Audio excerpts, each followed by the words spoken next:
Hi, everyone. I believe we are live. I'm told there's about a 10-15 second delay, um, but I think we're live. So, welcome to the Beyond Identity live stream. I think this one is titled Meet Secure Access, and I am so excited to introduce Secure Access to all of you. For those of you who don't know me, my name is Jing. I lead product marketing here at Beyond Identity. For those of you who do know me, hello again. We try to do these live streams every 2 weeks, every month or so. If you guys like them, we can do them more often, certainly. And of course, Beyond Identity is a security-first IAM company, identity and access company, that delivers the best-in-class access solutions, which we will talk about today. Here we go. All right, so we're going to talk through the Secure Access Platform, which is our newest and greatest platform improvement iteration on the product that we have. So the Secure Access Platform is comprised of 3 components, which I will walk you through each and just kind of show you around all of the new features that we have shipped today. So let's go to the first slide. It is my personal and strongly held opinion that SaaS companies only deserve to exist if they solve real problems for real people. And that's why I want to start our conversation by grounding us in the actual problems that Beyond Identity solves, right? Not only is MFA painfully broken, it's so broken that the US government had to step ahead in front of commercial vendors and provide guidance, which is almost unheard of, right? Usually commercial vendors lead the way in terms of security innovations. But because vendors tend to rely on phishable factors, the US government, including CISA, NYDFS, NIST, etc., have all come out with their own statements that say you really should be using phishing-resistant authentication. And the second thing I want to call out is SSOs started off with the best of intentions, right? A single click, users get access to applications. What's wrong with that? But the problem is they have become a single point of failure, representing a highway for end users and attackers alike, right? And because they use weak factors to protect their own environment, they're getting repeatedly breached. And the result of that is platforms that cannot actually guarantee the security of those access requests. And of course, Okta has not had a number of breaches. And what was really scary to me is, after the Midnight Blizzard breach, to this day, Microsoft still cannot say what the security impact was of that breach, even with a third-party security audit from CISA. So what I'm trying to say here is not only are the problems exacerbating, it's very interesting that we're at a point now where our existing solutions are exacerbating the problem. They're simply not good enough. And the tools you have in place should not actually dig a deeper hole for you, right? So this is the context in which we developed our secure access platform, which is really the next iteration of the Beyond Identity product suite. We said we need to solve this set of problems for administrators, security folks, identity folks alike. And the way to solve the problem is not incrementally, let's make this a little bit better, or let's make this 10% better, but to actually shift the paradigm on its head, reimagine how to solve the problem so that you can do it in a comprehensive way. So what you're seeing here is how we actually shifted the paradigm on its head. And when you map out the access journey for an end user from beginning to access granted, what you see is typically they use a password, which I won't even go into that. Most all of you know the sins of passwords, right? So not only are users logging in with passwords, they have to use phishable MFA in some instances. And those platforms, those IDPs, do not give you any continuous device security assurances. They lack integrations, and they actually have limited application controls. Plus, what's more is when access is granted, they don't revalidate that it's the right user on the right device gaining access to the right applications. So their authentication remains static. And what we said was, what if we can flip that around at every component and provide a complete answer for every step of the way to access.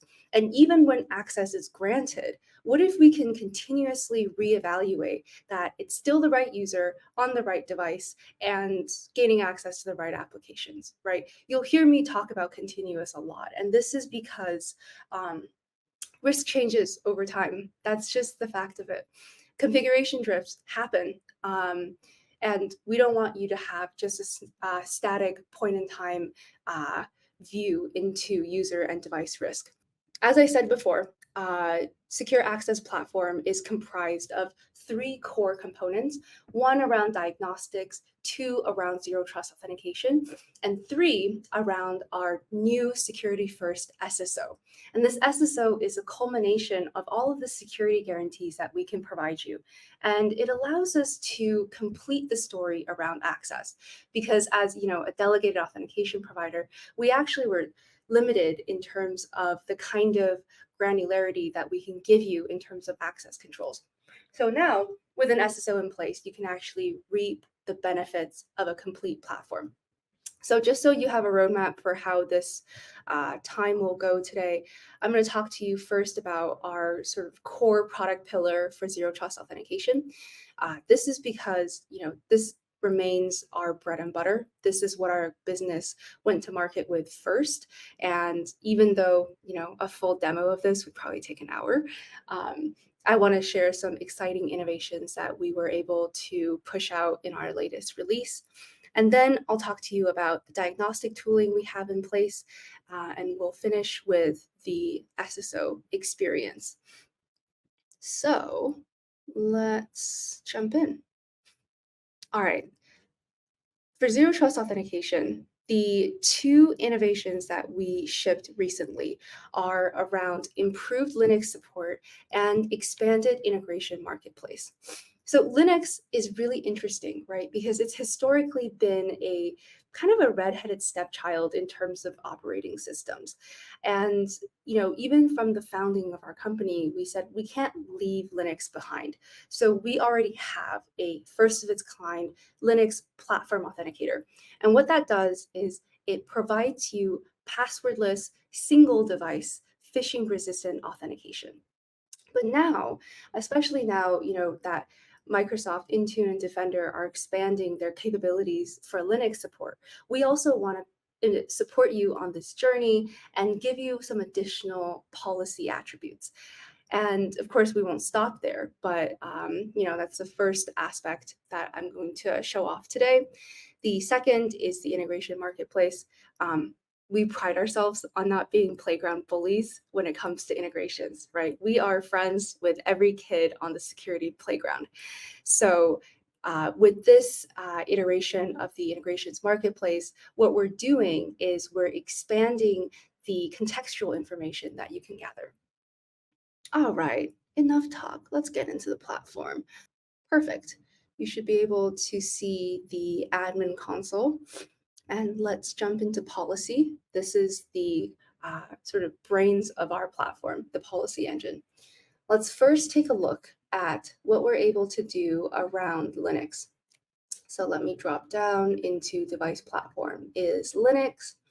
It's fairly straightforward. In the past, we only supported a few of these attributes, but now within our policy engine, for every authentication and continuously, even during trusted sessions, you can assess for installed security software, contains all of these, where you can add your custom security software assessment. You could look for process running contains, does not contain. You can check for disk encryption status, file, as well as OS version. So you can say, hey, if this is equal or less than, I don't know, pick your Linux version, then set a deny rule, right? And you can add this rule to the policy engine. So that's the first part, which is our expanded Linux coverage, extending your device security controls over that platform. The second part of our zero trust authentication product that I want to show you is around our integrations. in my demo environment, I have 13 integrations, and in the past, we would support all of these integrations, and we would only expose a few risk signals via policy. What we did now was now we provide much more context around each integration and some prerequisites, requirements. But what's really interesting is, for example, Intune exposes 64 risk attributes through their public APIs. And we now support all 64 attributes in policy. So what you can do, oh, and of course, this is same thought for CrowdStrike. So what you can do is you can go into our access policy and add a rule. I think I already created a rule for CrowdStrike, but aha, here it is. You can create a rule that says for any authentication, and we're not just checking that CrowdStrike is present, we can check because of the level of granularity that we provide through our integrations, we can actually check for zero trust assessment score, for whatever 116 signals that CrowdStrike can provide you.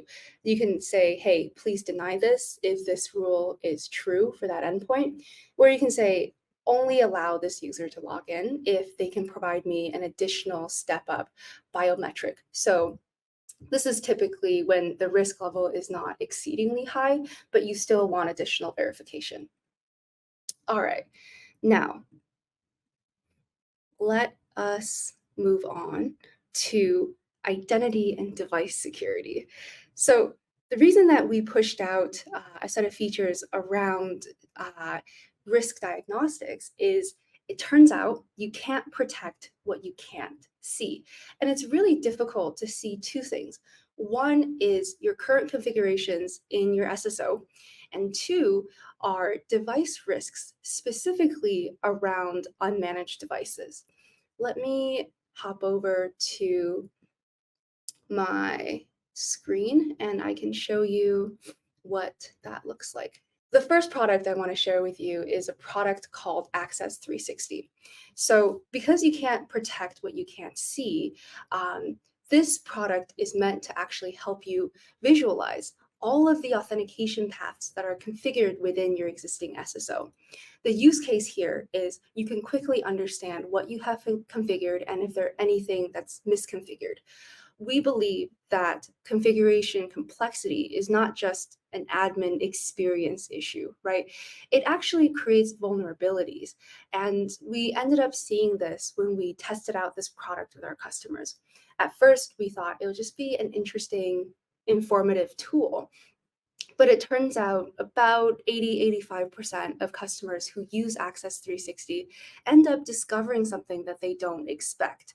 And this is not surprising because many IDPs today make configuration very complex and difficult.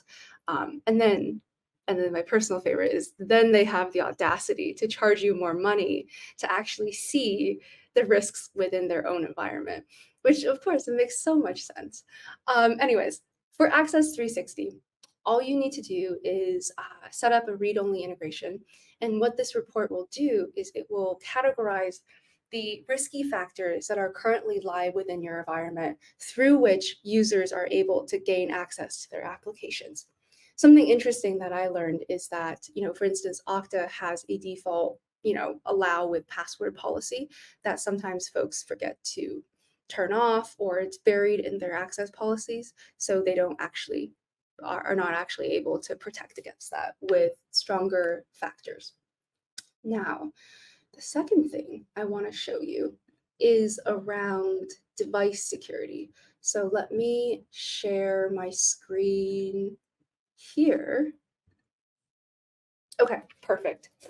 So this is a new set of capabilities around device security assurance, and we're able to give you visibility through this product via on unmanaged devices as well, because this is facilitated through our platform authenticator.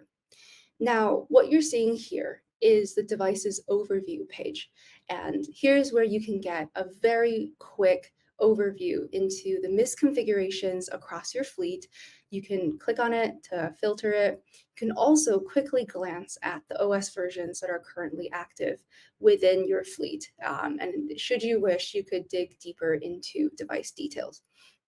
The use case here is we want to enable IT to be effective members of the security team, and we want security and IT to really be able to collaborate together. So what this does, it kind of gives you a chronic overview of the information and control plane. The reason I said chronic is because the device query part is about acute diagnostics. And I realize I didn't tell you that, so chronic maybe have sounded weird in context. That's okay. The use case here really is about collaboration, right? So if this is the overview of kind of like your ongoing device health, device query allows you to dig really deep and ask questions of your devices. Before I leave here, though, I also want to call out that because risk changes over time, we give you the ability to pull this data every 10 minutes, every hour, every 4 hours, in line with our ethos around continuous authentication. So let's jump over to device query. We give you a query library of over 60 threat hunting queries. This is very granular, and the use case for device query really is accelerated remediation. Generally, it takes organizations about 55 days to remediate a CVE, right? But with the combination of device query, and I'll show you how you can push these queries into access policy in just a minute. But with this combination, what you're able to do is you're able to just see the risks across your environment and then promptly do something about it to block them from authentication. And this is the power of a unified system without seams, right? Security is not a bolt-on. The combination gives you just-in-time security enforcement. So one of my favorite queries, not that I play favorites with queries, but one of my favorite queries is find unencrypted SSH keys in a user's SSH directory. The reason this query is interesting is encrypting SSH keys is a trivial task. It takes 30 seconds, a minute. However, you cannot remediate this through an MDM, right? So once again, you're confronted with the limitations of existing solutions. What you're able to do with Beyond Identity's device security features is you're able to run this query, which again, back to the continuous point, you can run this at a time interval that you wish. You can first run this query where you get a result that's something like this, where you can see the devices as well as the exact file path. But let me exit the mock environment so I can show you what you can do with this. You can also push this directly into our policy engine. So let's call this unencrypted SSH key. Okay, I'm going to put that in the description. And this would be integer. And this is just you telling the policy engine how to evaluate this query. And I'm going to set it for, yeah, sure, Windows and Mac. Create this attribute. And then when I click go to policy, you'll see I am now able to set an authentication policy. Let's say for any user in user group, engineering contractors, right? They're most likely to have unencrypted SSH keys. I don't have a single one because I am not an engineer. And let's check for Windows platform. And you can see the existing set of risk attributes that we allow you to check for. And you can see some custom attributes that I've created down at the bottom. So I can say unencrypted SSH key is greater than or equal to 3, for instance. In this instance, I want to deny an authentication. Or I can say allow, but only if you can give me an additional validation for device biometric, right? I can add the rule and policy. And I don't know if anybody was timing me, but that certainly didn't take 55 days, right? I was able to check for risk within my environment across my fleet, and then I was able to immediately push that into device policy. And that's the power of device query in context of the secure access platform. Now, last but certainly not least, I want to show you around our SSO, right? This is how we complete the story around securing access from end to end for corporate resources. All of the diagnostics, device risk, and authentication assurance really builds up to this security first SSO. I want to spend just a little bit of time on this slide because some of the stuff I actually can't explain through our UI. And one of them is the fact that we are the first and only SSO that features zero phishable factors for authentication and in our architecture. What this means for you is our SSO is fully protected against credential attacks, and bad actors, because they can't easily access it, can't leverage it as a smorgasbord of lateral access, right? Secondly, throughout the design of this SSO, we really thought about the human beings that will interface with our software. It sounds like, oh, yeah, of course, human beings interface with software. But as many of you know, admin experience can be really painful with security products. And we didn't want to cause you any pain, right? So there's some quality of life improvements that we made with the admin experience. And we injected some Secure-by-Design UX considerations for the end user, which I will also show you. Last but not least, it comes together at the policy engine, which is the crux through which you can enforce per application policies. And of course, this is much more compelling when you can see it in action. So let me share the right screen here, and you should be able to see a login page. All right, so I'm going to pretend I'm an end user and I'm just going to log in.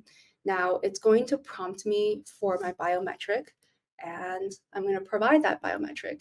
And then immediately I am logged into the end user dashboard. This is a standard tile view, right? Nothing to write home about. It's an SSO. There we go. Now I want to show you the admin side of things. Oh, you know what? Let me show you the other user experience improvement. So what you just saw was login through the browser for the end user into their tile view of the SSO. What we're about to ship is this ability to actually log in from the platform authenticator. So Beyond Identity drops a platform authenticator on the endpoints that enables users to leverage asymmetric cryptography, device-bound passkeys to log into their applications. So through that application, we thought, what if we could consolidate applications into the platform authenticator so that users don't have to bookmark an additional, browser tab or whatever it is. And because it's simpler, users are more likely to use it. And this is actually a security improvement because now you can make sure that IDP initiated access to applications is something that is actually the simplest option for end users. What does that look like? So here's a platform authenticator. Now the user is going to select Asana to log in. The authentication flow will happen, and then the user will be logged in. It's very seamless, and this is where Secure by Design really comes to life for us. We made the most secure option the easiest option for your end users. Now, let's talk about the other group of human beings, the admins. All right. Okay, back to sharing the admin portal. So as part of the SSO, you have identities, groups, directory integrations. We support inbound, outbound SCIM for directory integrations. Fairly standard, right? But what I want to call your attention to here that is not standard is a quality of life feature that we built within the console, which is in-application documentation. You can think of it like this, right? When you build IKEA furniture, where do you keep that user manual? Where do you keep your instructions? It's not going to be in the next room over, right? So when you're actually working within the admin console, why should documentation, why must it be on a separate tab? So we thought, well, let's bring it in, right? So you can follow our instructions here. It's pretty seamless experience because admins are human beings too. Maybe we should get a shirt printed for it. Now let's go into per application policy, because this is where all of the security assurances come together for secure access SSO. So I'm going to create a policy, and let's say for any authentication using the Beyond Identity SSO, and here are some high-risk applications, right? GitLab is fairly high risk. This is where your code is stored and generated. So you definitely want to be able to protect that. For instance, I want to protect application to GitLab. Now I have a choice to specify user group, which again, engineering contractors would be a really good group to enforce this type of policy against. And let's say engineering contractors on Windows machines, right? I can add additional attributes. I could also just use my custom attribute for unencrypted SSH keys, say greater than 3. I could also say, and I want to make sure their antivirus and let's say their antivirus is off. In this case, I'm going to deny authentication.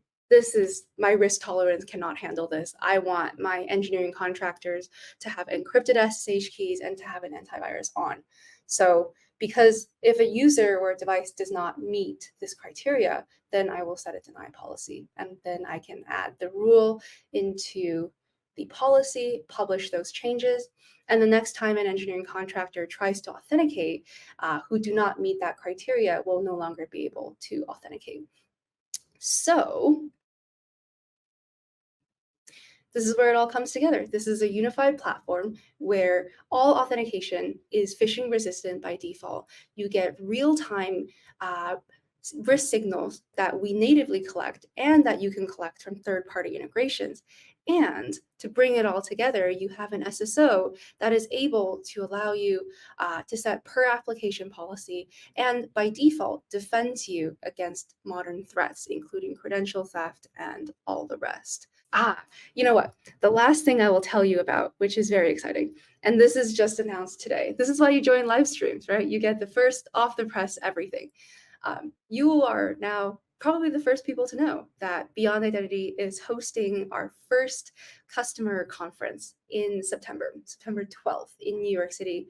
So you are cordially invited. Consider yourself cordially invited to our Beyond Identity Customers Conference, which is called Beyond Con. It will be such a great time. We are finishing up the agenda, and as somebody who's been involved in the process, I think you all will really love what we have prepared for you. Reach out anytime. Thank you for joining this live stream. Definitely register for BeyondCon, and we are very excited to hopefully see you in September.